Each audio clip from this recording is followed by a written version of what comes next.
اچھا حیدر نقوی صاحب چھوڑیں ابھی کون کس کا ایجنٹ ہے، ہم اس پہ تو ابھی بحث ہی نہیں کر رہے. میرا خیال ہے کوئی کسی کا ایجنٹ نہیں ہے، سب پاکستانی اور پاکستان میں کوئی غدار نہیں ہے. اس پہ تو میرا خیال ہے کہ کنسنسس ہونا چاہیے اور بھرپور طریقے سے کنسنسس ہونا چاہیے. پولیٹیکل ڈفرینسز ہیں، آپ کی کیا بات کریں. اچھا حیدر نقوی صاحب معاملہ یہ ہے کہ میں تو خیر اس سے بات نہیں کرنا چاہ رہی تھی، لیکن ابھی معاملہ ہو گیا کہ نوبیل پرائز جو ہے وہ ہم 4 دن کے میڈیشن پر تو دے رہے ہیں جس میں انہوں نے جنگ رکوا دی، وہ بھی وہ میڈیشن جس میں مرا پلہ باری تھا اور انڈیا آلریڈی اس کو پٹائی پڑ رہی تھی اور وہ موکی کھا رہا تھا. چلے جی آپ نے اس پہ بھی دے دیا، لیکن اس کے علاوہ مطلب 4 دن کی ایکٹیویٹی پہ نوبیل پرائز تو نہیں مل سکتا. اس کے علاوہ جو رول ہے ڈونلڈ ٹرمپ کا، جو غازہ میں جو جینوسائیڈ کا رول ہے پیلسٹینین کی، پلس چلے اس کو بھی اگر آپ چھوڑ دیں. اب جو اس نے ایران پہ اٹیک کیا، لیکن ہمارا اسٹانس ابھی بھی وہی ہے کہ جی ہم نے ابھی بھی ریکمنڈیشن اپنی دینی ہے کہ ان کو نوبیل پرائز ملے. کیا حکومت پاکستان ایک طرف ان کو کنڈیم کر رہی ہے کہ آپ نے ایران پہ اٹیک کیا، اور دوسری طرف ہم کہہ رہے ہیں کہ جی یہ بڑے پیس لور ہیں تو ان کو ہم نوبیل پرائز دیں؟ یہ کھلا تضاد نہیں ہے؟ دیکھیں، ایک تو حکومت پاکستان نے بڑے واضح انداز میں ایک چیز بتا دی ہے کہ نوبیل پرائز کے لیے جو نامینیشن ریکمنڈیشن دی گئی ہے وہ انڈیا اور پاکستان کے جنگ کے تناظر میں دی گئی ہے. اس کا ایران اسرائیل تنازع سے کوئی تعلق نہیں ہے، ایک بات. اور دوسرے، اب آج ہوا ہے نا سب، اب کل نیشنل سیکورٹی کمیٹی کا اجلاس ہے. اب اس کے بعد کیا فیصلے ہوتے ہیں، اس میں کیا بات چیت ہوتی ہے، اس کے بعد ہی پتہ چلے گا کہ پاکستان اب نوبیل پرائز پر ٹرمپ کی نامینیشن کے حوالے سے کہاں کھڑا ہے. اس سے پہلے اگر ہم ازمپشن شروع کر دیں گے، ہم اس طرح کی تعویلات دینا شروع کر دیں گے کہ نہیں جی یہ تو سب ختم ہو گیا اور پاکستان نے ٹرمپ کو نوبیل پرائز کے لیے نامینیٹ کر کے اپنے پاکستانیوں کو بڑا مایوس کر دیا، تو حکومت پاکستان کا ایران پر حملے کے بعد جو آج صبح ہوا ہے اس پر موقف آنے دیں کہ کیا پاکستان ٹرمپ کے ساتھ پرفیکٹلی سیٹ. اوکے ٹھیک ہے، ایکسیپٹڈ. اچھا اب تھوڑا سا اس طرف آ جائے. نہیں منجوتا صاحب آپ کی طرف میں آتی ہوں. اب یہ جو سوشل میڈیا جو آپ کے کی بورڈ واریئرز ہیں، میں صرف پی ٹی آئی کی بات نہیں کری، دونوں سائڈ کی بات کری ہوں. ایسے موقع پہ آپ نہیں سمجھتے کہ ان کو کنٹرول کرنا ضروری ہے؟ کم از کم جب بات پاکستان کی آ جاتی ہے، ایک دوسرے پہ الزامات لگانا، میمز بنانا، کارٹونز بنانا، اپنی ریاست کو ہم کمزور کر رہے ہیں یا اپنی حکومتوں کو کمزور کر رہے ہیں یا اپنی قوم کو چھوڑ دیں. آپ ریاست کو تو نہیں چھوڑ سکتے، حکومت کو چھوڑ دیں، لیکن ہم اپنی قوم کو بحیثیت قوم اپنے آپ کو کمزور کر رہے ہیں. یہ ایک امپریشن جا رہا ہے دنیا میں، اس کو کنٹرول کرنے کی ضرورت ہے سر؟ دیکھیں، ریاست کو کمزور کرنے کی جہاں بات ہے نا، جب آپ کے گھروں میں چادر چار دیواری کا تقدس پامال ہو رہا تھا اور وہ ویڈیو سوشل میڈیا کے اوپر چل رہی تھی تو آپ کی ریاست اس وقت کمزور ہو رہی تھی. جب آپ کے ملک کے اندر سپریم کورٹ نے یہ کہا کہ 90 دن کے اندر الیکشن کروائیں تو آپ نے نہیں کروائے تو ریاست اس وقت آپ کی کمزور ہو رہی تھی. جب آپ کے سپریم کورٹ یا ہائی کورٹس کے ججز فیصلہ دیتے ہیں ان کے اوپر عمل نہیں کیا جاتا تب آپ کی جگ انسائی ہوتی ہے اور آپ کی ریاست کمزور ہوتی ہے. جب آپ کے ملک کے اندر فری اینڈ فیئر الیکشن نہیں ہوتے، دھاندلی کی جاتی ہے، ہارے ہوئے لوگوں کو جتوا دیا جاتا ہے، تب آپ کی ریاست کمزور ہو جاتی ہے. اور ہم جو بات کرتے ہیں پاکستان کے مسائل کی بات کرتے ہیں، اگر ہم بھی بات نہ کریں تو پھر ہم کوئی بھیڑ بکریاں ہیں کہ جو مرضی ہے آپ کرتے رہیں، جو مرضی دل ہے آپ ہمارے اوپر ستم. ہم ایک آزاد قوم ہیں.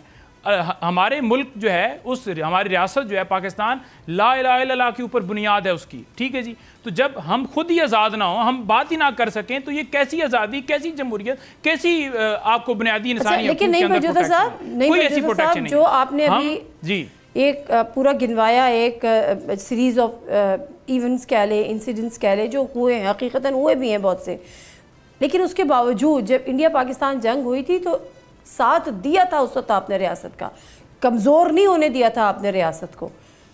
سوال میرا یہ ان تمام اس پوری سیریز کے باوجود کیا تھا. پھر مان لیں اور مان بھی لیا گیا کہ جس طرح سوشل میڈیا نے تمام جماعتوں نے رول ادا کیا وہ خراج تحسین ہے. تو آپ پھر مان لیجئے نا کہ بالکل ہم محب وطن پاکستانی ہیں. پاکستان کے اندر محب وطن پاکستانی ہی کہتے ہیں، کون آپ کو کہتا ہے کہ آپ محب وطن نہیں ہے؟ پوری دنیا کے تمام معاشرے جو ہیں احتجاج کرتے ہیں جب کوئی غلط کام ہوتا ہے. کوئی بھی قوم جو ہے جب اس کا ضمیر ختم ہو جاتا ہے، اس کی آواز بالکل بند ہو جاتی ہے، تو اس وقت جو ہے وہ اس ٹائم کے اوپر قومیں جو ہیں تباہ ہو جاتی ہیں.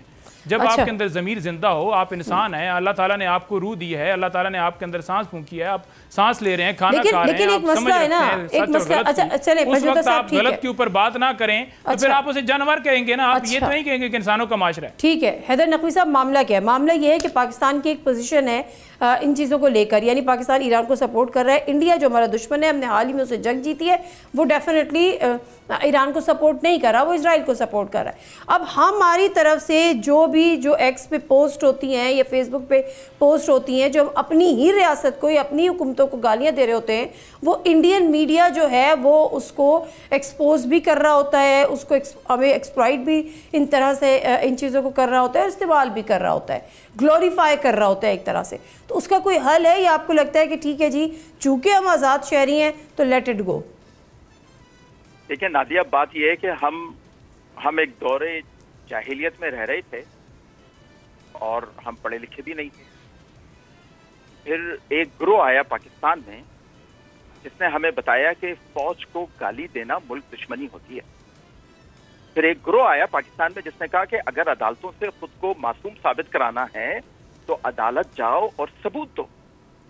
پھر ایک گروہ آیا جس نے کہا کہ اگر آپ حکومت کے فیصلوں کے خلاف کھڑے ہوتے ہیں تو آپ ملک دشمن ہیں. ہم نے یہ کہنا کرنا سیکھ لیا. جب ہم نے یہ کہنا اور کرنا سیکھ لیا تو گروہ پیچھے سے نکل گیا. اب وہ کہتا ہے فوج کو گالی دو گے تو اس کا مطلب ہے تم ریاست کے ساتھ کھڑے ہو. وہ کہتا ہے عدالتوں کو گالی دو گے تو اس کا مطلب ہے تم ریاست کے ساتھ کھڑے ہو. وہ کہتا ہے تم حکومت کو گالی دو گے تو اس کا مطلب ہے تم ریاست کے ساتھ کھڑے ہو. تو اب یہ گروہ ہمیں بتائے کہ وہ تب غلط تھے یا آج غلط ہیں. ایک بات، اور اگر آپ مجھے یہ کہیں نادیہ کہ آپ حیدر نقوی صاحب آپ تو نعیم پنجوتا صاحب کے بہت بڑے دشمن ہیں، اور نعیم پنجوتا صاحب مجھے بولے نہیں حیدر نقوی میرا بھائی ہے، آپ غلط کہہ رہی ہیں، تو پھر اس کا مطلب ہے آپ غلط ہوئی نا. ایران تو بڑا پاکستان کا شکر گزار ہو رہا ہے، اپنی پارلیمنٹ میں بھی شکریہ ادا کر رہا ہے. ایرانی وزیر خارجہ اسحاق ڈار کے ساتھ گھنٹوں کی میٹنگز کر رہے ہیں، ان کا خیر مقدم کر رہے ہیں، ان کا شکریہ ادا کر رہے ہیں ٹرکی کے اندر. لیکن ایک گروہ ہے جو یہاں کہتا ہے نہیں ہم نے تو ایران کے ساتھ بڑی زیادتی کر دی، ہم نے تو ایران کو بالکل ہی اکیلا چھوڑ دیا، اب ہمیں لڑنا ہوگا، اب ہمیں مرنا ہوگا. تو بھائی آپ کو کس نے کہا ہے کہ جب ایرانی ہمارا شکریہ ادا کر رہا ہے، ایرانی ہمارا دوست ہے، ایرانی ہمارا احسان مند ہو رہا ہے تو آپ کہاں سے آ گئے بیگانے کی شادی میں عبداللہ دیوانے؟ سبسکرائب کریں اور بیل دبائیں تاکہ کوئی خبر رہ نہ جائے.